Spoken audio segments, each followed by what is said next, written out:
Film की शुरुआत हमें दो शख्स की लड़ाई से दिखाई जाती है और उसी के साथ ही हमें पता चलता है कि वो दोनों भाई हैं जो कि अच्छाई और बुराई को बैलेंस करते हैं और साथ ही रफायल और रहीम ने एक स्कूल भी चालू किया है। मैं हूँ प्रतीक्षा। गाइस, हम सभी लोगों ने अच्छाई और बुराई के बारे में तो जरूर सुना होगा, लेकिन क्या आप सभी लोगों ने सुना है कि अच्छाई और बुराई की जादुई स्कूलें भी होती है, यानी कि कुछ इवल्स कैरेक्टर होते हैं और वहीं दूसरी तरफ प्रिंसेस और किंग भी होते हैं। इन सारे कैरेक्टर्स ने भी एक स्कूल से पढ़ाई जरूर की होगी, जिस स्कूल का नाम था the school of good and evil. लेकिन क्या हो कि जब अच्छाई और बुराई के बीच में संतुलन बिगड़ने लगे, बुराई चाहे कि हर जगह बस बुराई ही बुराई फैले। स्कूल जिन दो भाइयों का था वो आपस में अपने जादू से लड़ रहे थे, लेकिन थोड़ी ही देर के बाद राफेल कुछ ज्यादा ही वायलेंट हो जाता है और वो अपने भाई पर ब्लड मैजिक यूज करने लगता है। बार बार में रेयान के ऊपर अटैक करता जाता है और एक समय ऐसा आता है जब रेफाल ने रेयान को खाई से नीचे गिरा दिया, लेकिन उसी समय रेयान ने भी रेफाल को अपने साथ ही नीचे खींच लिया और जो क्लिफ से ऊपर आता है वो अच्छाई वाला भाई यानी कि रेयान था। और इसी के साथ कहानी की शुरुआत होती है। सोफी नाम की लड़की अपने डैड और सौतेली माँ के साथ रहती थी। सोफी बहुत ज्यादा खूबसूरत थी। वो परियों की दुनिया में जाना चाहती थी, जहाँ जाकर वो प्रिंसेस बनना चाहती थी। दूसरी लड़की से मिलाया जाता है जिसका नाम है एगाथा, जो शहर के बाहर एक छोटी सी कुटिया में रहती है और एगाथा को स्कूल के बाकी बच्चे चुड़ैल कहकर चिढ़ाते हैं और उसकी माँ भी यही सोचती है कि आगे चलकर उसकी बेटी एगाथा बहुत बड़ी चुड़ैल बनेगी। फिर वो किताबों वाली दुकान पर जाती हैं, जहाँ पर सोफी परियों और प्रिंसेस वाली किताब लेती है, जबकि उसकी दोस्त भूतों और चुड़ैलों वाली किताब लेती है। अब यहीं पर दुकानदार उसको उसी जादुई स्कूल की किताब देती है, जिसे देखकर सोफी उससे पूछती है कि ये स्कूल कहाँ पर है। वो दुकानदार कहती है, मैं नहीं जानती,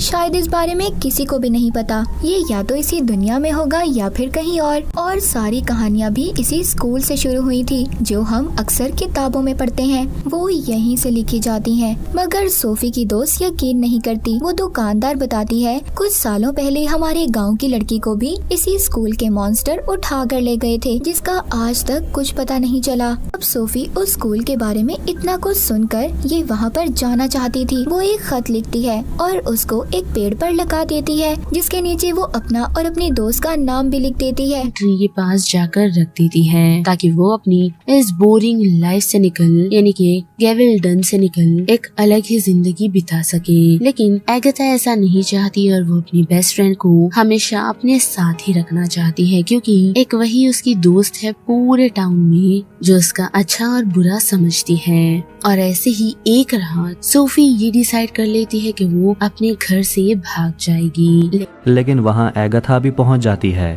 तभी वहाँ कुछ क्रिएचर्स आ जाते हैं और एगाथा और सोफी को खींचते हुए एक जगह लाकर छोड़ देते हैं। फिर एक बहुत बड़ा सा पक्षी आता है, बहुत ही भयानक दिखने वाला, जो उन दोनों को लेकर वहाँ से उड़ जाता है और पहुँचता है दूसरे दुनिया में।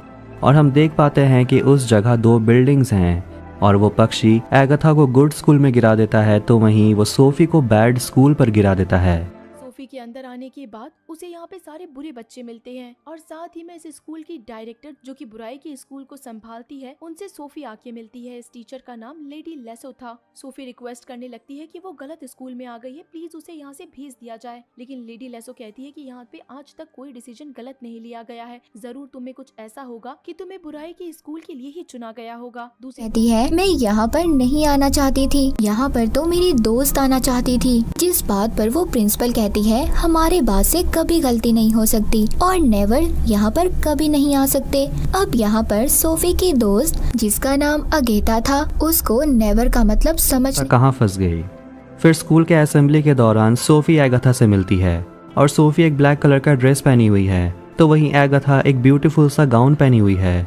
दोनों को ही एक दूसरे को देखकर बुरा लगता है। मेट्स उसे टॉर्चर करते हैं ये सोचकर कि वो एक अच्छी लड़की है, पर सोफी उनसे लड़ती है और वो अपने दोस्त को नीचे देखती है। तभी इन्हें अंदर यहाँ पे एक जादुई बुक दिखाई देती है, जिसके ऊपर एक बहुत बड़ा पेन लिख रहा था। ये सारी चीजें भविष्यवाणियां थी जो कि पहले से ही सोफी और एगाथा के बारे में लिख दी गई थी। तभी यहाँ पे रेयान की एंट्री होती है, जो कि बोलता है कि आज तक यहाँ पे कोई चीज गलत नहीं हुई है, लेकिन सोफी और एगाथा दोनों ही अपने बारे में बताते हैं कि कैसे उनका कैरेक्टर बिल्कुल डिफरेंट है। या तो उन दोनों को सही स्कूलों में डाला जाए या फिर उन्हें वापस ही अपने घर भेज दिया जाए। वो सोफी से कहता है, अगर तुम अच्छे स्कूल में आने के काबिल होती, हमारा बाज तुम्हें बुराई के स्कूल में में नहीं भेजता। वो अब अगेता जब अपनी क्लास में थी तभी उसको लड़कियां कहती हैं अगर तुम टेस्ट में 3 बार फेल हो गई तो तुम्हें स्कूल से निकाल दिया जाएगा। वो खुश होकर कहती है क्या वाकई? वो कहती है निकालने का मतलब तुम्हें कोई मॉन्स्टर बना दिया जाएगा। जब टीचर आकर उसकी स्माइल हंसी का टेस्ट लेती है तो वो फेल हो जाती है। उधर सोफी का बदसूरती का टेस्ट हो रहा था जिसमें वो भी फेल हो जाती है। अभी एगी और सोफी की अनबन हो जाती है जिसका फायदा रफाल जो कि एक बुरी आत्मा है वो उठाता है। वो सोफी को बहला फुसला के अपनी ओर कर लेता और उसे अपनी जादुई शक्तियां भी दे देता है जिसका इस्तेमाल सोफी बाखूबी से करती है। लेकिन एगी अपनी सहेली के लिए काफी चिंतित होती है। तभी सोफी भी वहां आ जाती है। उसका गेटअप एकदम चेंज हो जाता। वो एक डरावनी डैन लग रही होती है जिसके कारण डेंड्रो सोफी पे हमला कर देता है। लेकिन सोफी अपने जादू से तीरों को फूल में बदल देती है। फिर दोनों स्कूल में भयंकर फाइट हो जाती है। सब अपनी अपनी शक्तियों का काफी खूब प्रदर्शन करते हैं। सोफी एगी पर भी हमला कर देती है लेकिन एगी उसे समझाती है कि ये सब लड़ाई वो रोक दे। सोफी एगी को धक्का मार के वहाँ से कौवा बनकर उड़ जाती है और प्रिंसिपल के जहाँ चली जाती है। जैसे सोफी प्रिंसिपल के ऑफिस पहुँचती है वो चौंक जाती है क्योंकि रफाल ही प्रिंसिपल होता है। उसने प्रिंसिपल का बेस बदला होता है। रफाल जैसे ही सोफी को किस करता है तो गुड स्कोर और इवल स्कूल दोनों ही तहस नहस होना चालू हो जाता है। चारों ओर भयंकर तबाही मच जाती है। क्या सोफी ये तबाही को रोक पाएगी? क्या वो एगी का साथ देगी? सोफी को अपनी गलती का एहसास होता है। वो राफेल से एगी को ना मारने को बोलती है। तभी एगी भी वहां आ जाती है और राफेल से ये सब कुछ रोकने को बोलती है। लेकिन राफेल अपनी जादुई कलम से एगी पे हमला करता है। तभी एगी के आगे सोफी आ जाती है और जादुई कलम जाके सोफी को लग जाती है और वो जख्मी हो जाती है। तभी वहां डेनरोस भी आ जाता है लेकिन राफेल की जादुई शक्तियों के कारण वो ज्यादा देर तक राफेल के आगे टिक नहीं पाता। राफेल जैसे ही अपना भाषण शुरू करता है तभी एगी के पास एक मौका आ जाता है।